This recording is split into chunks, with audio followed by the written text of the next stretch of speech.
समझता हूं कि मेरे प्रधानमंत्री जी पर मुझे भरोसा है कि वहां पर जाने के बाद, कहने के बाद निश्चित रूप से काम होता है और देश आगे बढ़ रहा है। तो मैं आप सभी से यही कहना चाहता हूं कि हमारे लिए सबसे पहले ये देश का चुनाव यह सिर्फ सामान्य चुनाव नहीं है, ये देश का चुनाव है हम सबके लिए। और प्रधानमंत्री नरेंद्र मोदी ने वो काम किए हैं जिसकी हमने कल्पना की थी कभी। आपने देखा होगा इस देश में क्या क्या हमें उन लोगों ने दिया 60 सालों के अंदर। 60 साल में अगर उन्होंने हमें दिया तो आतंकवाद दिया, उन्होंने 60 साल में अगर दिया तो नक्सलवाद दिया, उन्होंने 60 साल में अगर दिया तो भ्रष्टाचार दिया था। लेकिन नरेंद्र मोदी जी ने 60 साल के अंदर भ्रष्टाचार से मुक्त करने का काम किया है।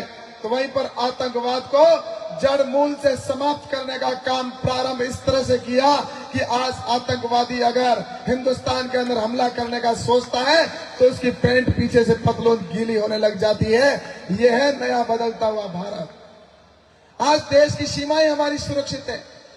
आज हमारे सामने इस प्रकार से कह सकते हैं कि आज हमारी सारी, देखा जाए तो जहां धारा 370 का हटना, कहते थे बीजेपी वालों को तो धारा 370 और राम मंदिर जब चुनाव आते तभी याद आते।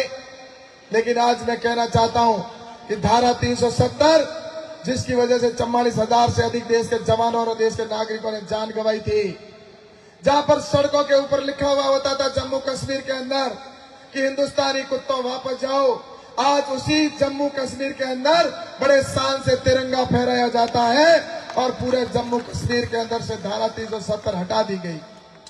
सीए का कानून आ गया और भगवान श्री राम का मंदिर जिसका सपना हम और हमारे पूर्वज देखा करते थे वो सपना भी हमारा पूरा हो गया। इसलिए भगवान श्री राम का भव्य मंदिर बन गया। और अभी तो झांकी है, मथुरा और काशी बाकी है और ऐसे कई और मंदिर भी बाकी है। तो मैं आपको सिर्फ उदाहरण के तौर पर कह रहा हूं। लेकिन मैं आपसे कहना चाहता हूं कि इन लोगों ने जिस तरह से हमने भगवान श्री राम का मंदिर बनाया, उन लोगों ने भगवान राम को भी काल्पनिक बताया। उन्होंने सनातन को गाली देने का काम किया। आपको पता होगा इनके अंदर होड़ मचती है कि सनातन को जितना जल्दी हो समाप्त कर देना चाहिए। इस हिंदू धर्म को उन्होंने गाली देने का काम किया।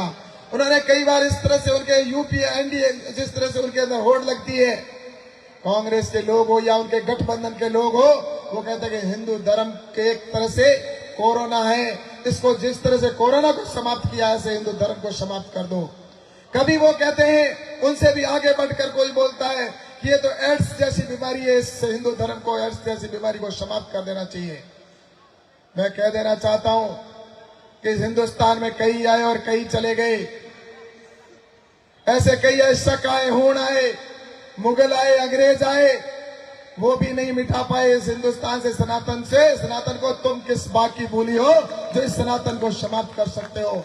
इसलिए ऐसा नेतृत्व तो हमारे प्रधानमंत्री नरेंद्र मोदी जी के रूप में मिला है। इसलिए मैं आप सभी प्रवासी बंधुओं से कहना चाहता हूं, जिस तरह से मुझसे पूर्व वक्ताओं ने कहा कि प्रवासी जहां जाता है, जब जाता है अपने क्षेत्र के अंदर, अपने गांव के अंदर, तो वहां पर माहौल और फिजा बदल देता है। और वही काम आपने पहले किया है।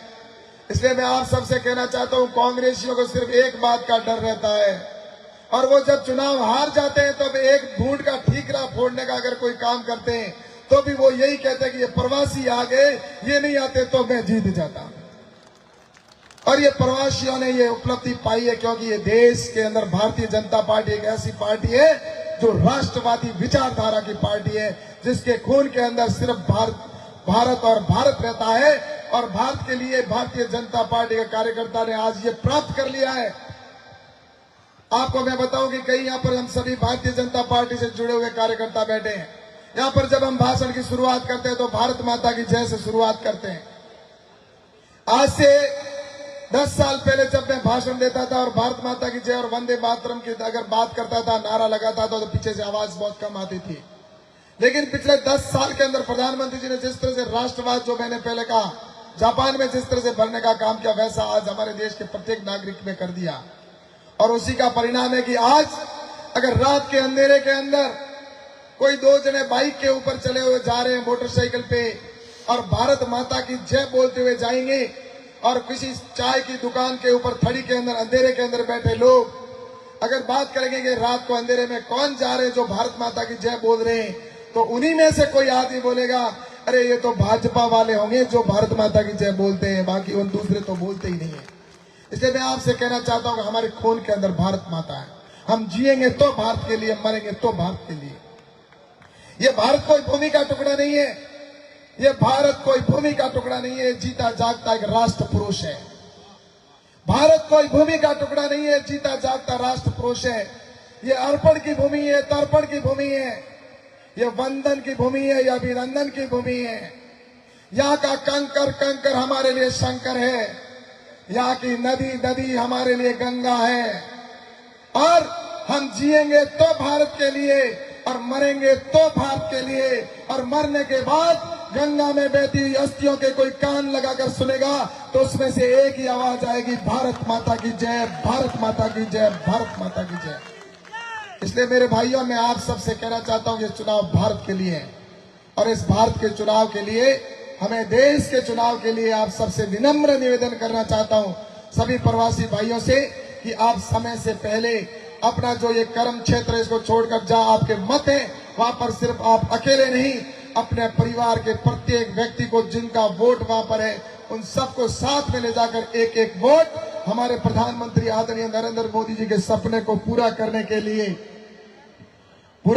लिए हम सब मिलकर संकल्प को पूरा करेंगे।